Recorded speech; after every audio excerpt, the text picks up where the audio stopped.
Sir retired UDC గారు, అప్పట్లో UDC అనేవాళ్ళు అప్పటి డివిజన్ క్లర్క్ అని, ఇప్పుడు సీనియర్ అసిస్టెంట్ అంటున్నారు. మేము ఉద్యోగం జాయిన్ అయిన కొత్తలో జంగారెడ్డిగూడెం ఎలకాలో ప్రాజెక్టులో JRMNI అనే సబ్ డివిజన్లో నేను పనిచేసేవాడిని. అప్పుడు మాకు నారాయణరావు గారు యూడీసీగా ఉన్నారు సీనియర్ అసిస్టెంట్గా. వారు ఇటు డిప్యూటీ ఎగ్జిక్యూటివ్ ఇంజనీర్ని, అదేవిధంగా అసిస్టెంట్ ఎగ్జిక్యూటివ్ ఇంజనీర్స్గా ఉన్న మమ్మల్ని, ఇంకా మిగతా స్టాఫ్ అందరినీ కూడా, చాలామంది స్టాఫ్ ఉండేవాళ్ళు, పొదురు సంఖ్యలో స్టాఫ్ ఉండేవాళ్ళు, వీళ్ళందరినీ కూడా సమన్వయం చేసుకుంటూ ఆ కార్యాలయాన్ని సమర్థవంతంగా నిర్వహించడంలో ప్రముఖ పాత్ర పోషిస్తూ ఉన్నారు. ప్రతి సంవత్సరం కూడా ఇక్కడ రిటైర్డ్ SCLని, CLని, అలా మా డిపార్ట్మెంట్లో ఉన్నత స్థాయిలో ఉన్న వారిని తీసుకొచ్చి జెండా వందనం చేయించి ఒక సన్మానం చేస్తూ ఉన్నాం. ఏ కేటర్లో ఉన్నా ఎక్కడున్నా కూడా ఆ యొక్క కార్యాలయం చక్కగా నడవడం కోసం, ఆ డిపార్ట్మెంటు సమాజంలో వివిధ సేవలు అందించడం కోసం సహకరించి ప్రతి ఒక్కరిని కూడా సందర్భంగా మనం సన్మానించుకోవాల్సిన అవసరం ఉంది. కాబట్టి పెద్దలు నారాయణరావు గారిని ఈ సందర్భంగా మీ అందరి కర్తాల ధనంతో అభినందిస్తూ సన్మానాన్ని స్వీకరించవలసిపోతున్నాం. అదేవిధంగా వారు ఇంత మంచి పేరు తెచ్చుకున్నారంటే వారికి ఎరకాలను నడిపించే వారి సెటిల్మెంట్ గారైన మేడం గారు దయచేసి వారిని సన్మానాన్ని స్వీకరించవలసిందిగా కోరుతా ఉన్నాం. నారాయణరావు గారు 1946లో పుట్టారు. ఈ రోజున చాలా తక్కువ మందిని మనం చూస్తూ ఉంటాం. దయచేసి రిటైర్డ్ ప్రిన్సిపల్ గారు సిఆర్డి వారు, రిటైర్డ్ MRO గారు, రిటైర్డ్ HM గారు సుభాని గారు, ఈ నలుగురు కలిసి సంయుక్తంగా సన్మానించవలసిందిగా కోరుతున్నాం. ఆ దాంట్లో వారిద్దరూ మార్చుకునే విధంగా మనం ఏర్పాటు చేద్దాం. దుష్వాలతో సత్కరించవలసిందిగా, దుష్వాలతో రిటైర్డ్ MRO గారు, ప్రిన్సిపల్ గారు కలిసి సంయుక్తంగా నారాయణరావు గారిని దుష్వాలతో సత్కరించవలసిందిగా కోరుతా ఉన్నాం. తర్వాత మేడం గారిని శ్రీనివాస్ గారు, సుభాని గారు ఇద్దరు కలిసి సంయుక్తంగా దుష్వాలతో సత్కరిస్తారు.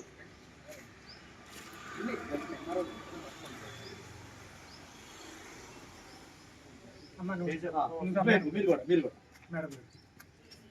చాలా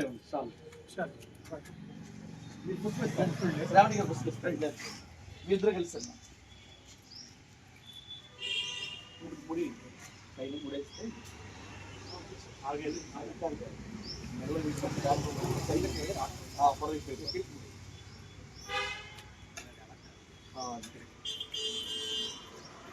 అదేవిధంగా పూలమాలతో అలంకరించవలసిందిగా నారాయణరావు గారిని, ఈనాటి సన్మాన గ్రహీతైన నారాయణరావు గారు పెద్దలు సంయుక్తంగా MRO గారు, అదేవిధంగా ప్రిన్సిపాల్ గారు ఇద్దరు కలిసి సంయుక్తంగా సన్మానిస్తారు. అదేవిధంగా ఇదాన్ని మేడం గారు, శ్రావణి గారు ఉన్నారు,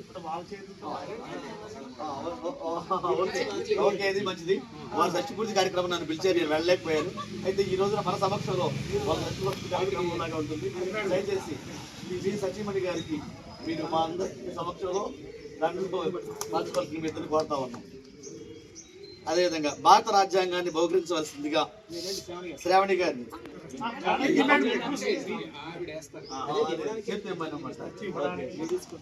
దయచేసి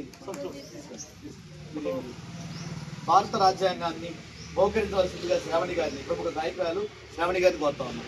అదేవిధంగా ప్రముఖ సంఘ సేవకులు, బహుజన నాయకులైన పెద్దలు పెరియార్ గారిని భారత రాజ్యాంగ పుస్తకాన్ని నారాయణరావు గారికి అందించవలసింది కోరుతా ఉన్నాం.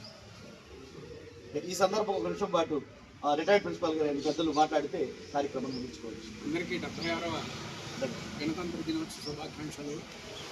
1947 ఆగస్టు 15 మనకు స్వాతంత్రం వచ్చినప్పటికీ మన దేశం అప్పటికి ఇతర దేశ రాజ్యాంగం అమల్లో ఉండటంతో మన దేశానికి సొంతంగా ఓ రాజ్యాంగం ఉండాలి, మన ప్రజలు మనమే పరిపాలించుకోవాలనే దృఢ సంకల్పంతో రాజ్యాంగ పరిషత్ ఏర్పడింది. తర్వాత ముసాయిదా కమిటీ ఏర్పడింది. రాజ్యాంగ పరిషత్ బాబు రాజేంద్ర ప్రసాద్ అధ్యక్షులుగా ఉన్నారు. ముసాయిదా కమిటీకి ఏమో డాక్టర్ బిఆర్ అంబేద్కర్ గారు, ఆయన నేతృత్వంలోనే ఈ రాజ్యాంగం తయారైంది. నిజంగా ఎన్ని తరాలైనప్పటికీ కూడా, ఎన్ని సంవత్సరాలు గడిచినప్పటికీ కూడా ఆ బాబాసాహెబ్ అంబేద్కర్ గారిని ప్రజలందరూ కూడా స్మరించుకోవాల్సింది. ఎందుచేతంటే అందరూ సమానమే. దేశంలో భారత ప్రజలందరూ కూడా అంటే సమాన హక్కు కలిగి ఉంటారనేదే మన రాజ్యాంగం యొక్క ముఖ్య ఉద్దేశం. నిజంగా తర్వాత ఇంకో చెప్పుకోదగ్గది ఏంటంటే 1976లో 42వ సవరణ మాత్రం చాలా గొప్పది. సెక్యులర్ కంట్రీ నిజంగా సోషలిజం, ఇంటిగ్రిటీ, సెక్యులర్ కంట్రీ ఈ మూడు చేర్చడంతో ఏమైందంటే సర్వమత సమానత్వం ఏర్పడింది. అందరూ సమానమే. కాకపోతే మన రాజ్యాంగం చాలా గొప్పది. అమల్లోనే కొంచెం అక్కడక్కడ లోటుపాట్లు ఉన్నాయి. ఇంకా పేదరికం కూడా అలాగే కొనసాగుతూ ఉంది. ఈ పేదరికం నిర్మూలించాలి. దానికి అందరూ కూడా మన వంతు కృషి చేయాలి. ఎంచేదంటే పాలకులు వాళ్ళ పరిపాలన వాళ్ళు మళ్ళీ అధికారంలోకి రావడానికే వాళ్ళ ప్రయత్నాలు ఉంటాయి.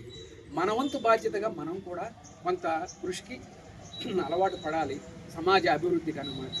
సో నాకు ఈ సందర్భంగా నాకు ఈ అవకాశం ఇచ్చినందుకు దేవరకొండ వెంకటేశ్వర గారికి ధన్యవాదాలు చెబుతున్నాను. ఆయన ఎన్నో సోషల్ కార్యక్రమాలు సమాజం కోసమే నిరంతరం ఆలోచిస్తారు, సమాజ అభివృద్ధికే కృషి చేస్తారు. ఆయన్ని మార్గదర్శకంగా ఉండి నేను ఇప్పుడు మా సీనియర్ సిటిజన్ వెల్ఫేర్ అసోసియేషన్లో ప్రధాన వక్తగా పిలుచుకున్నాను. ఆయన ఉపన్యాసం కావాలి. ఇప్పుడు వాళ్ళు టిఫిన్లు అయిపోయి పెద్దోళ్ళు వెళ్ళిపోతారన్న ఉద్దేశంలోనే ఆయన మన పక్కనే ఉన్నారు, వచ్చేసారని చెప్పాను అనమాట. అనౌన్స్ చేసి వచ్చాను. మోహన్ రావు గారికి భారత రాజ్యాంగం సమర్పించడం కోరుతా ఉన్నాం. అదేవిధంగా ఓట్ ఆఫ్ థ్యాంక్స్ నిర్వహించవలసిందిగా సార్ మాట్లాడరు, కూర్చుని మాట్లాడారు. Okay okay. మీ